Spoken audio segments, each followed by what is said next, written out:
Hello, today we will guide you through how to share video and audio in Zoom. To get started, open the Zoom app on your computer. Make sure the app is fully loaded before moving on, since all of the sharing controls you need will be available once Zoom is open. If you plan to share a video, it's also a good idea to have that video ready ahead of time so the process feels smooth during your meeting. Next, open your sample meeting.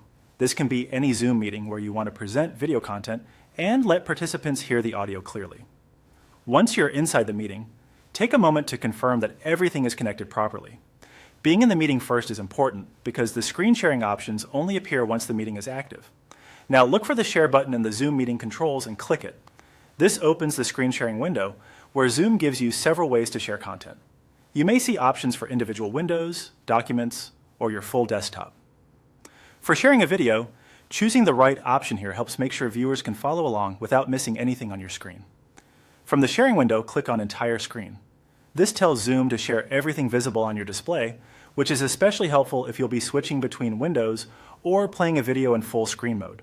If you have more than one monitor, make sure you select the correct screen before continuing. After selecting your screen, click the option labeled With Sound on the right side. This step is very important. Without it, people in the meeting may be able to see your video, but they might not hear the audio coming from your computer. Enabling sound sharing allows Zoom to send your system audio directly into the meeting, which usually gives better sound quality than trying to play audio through your speakers.